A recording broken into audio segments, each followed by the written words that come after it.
Voici une recette d'un pain hamburger que j'ai réalisé avec une recette de pain brioché. Le résultat est top.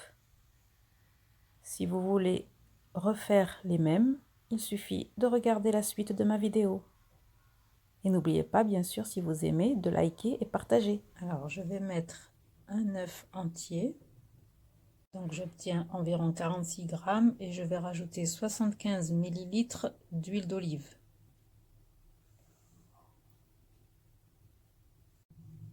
Et maintenant, j'ajoute de l'eau jusqu'à obtenir 325 ml.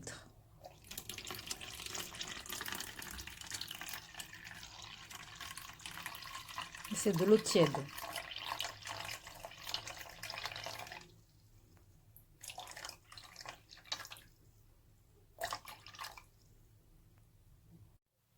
Alors, je mets 500 g de farine, une cuillère à soupe de sel, autour en évitant de mettre au milieu pour éviter le contact avec la levure, 2 cuillères à soupe de sucre en poudre,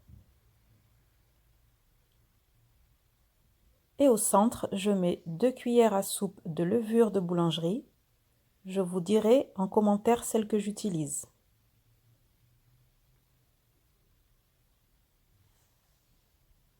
Je mélange mon œuf, eau et huile.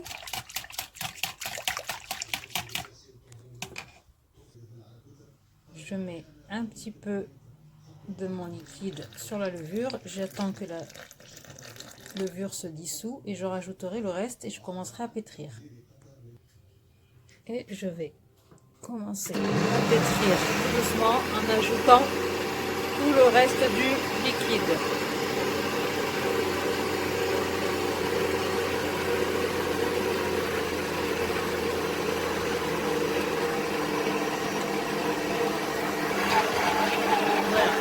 Si vous trouvez que votre pâte, s'il manque un petit peu d'eau, n'hésitez pas à rajouter. J'ai rajouté 5 à 10 centilitres d'eau.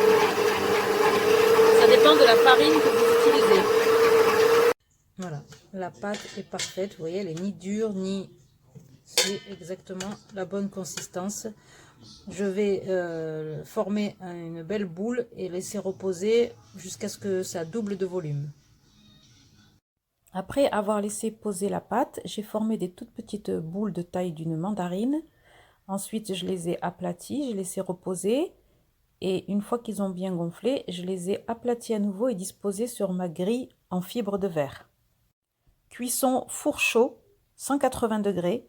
J'ai badigeonné mes hamburgers de jaune d'œuf avec un petit peu de lait. J'ai mis des flocons d'avoine et des graines de sésame.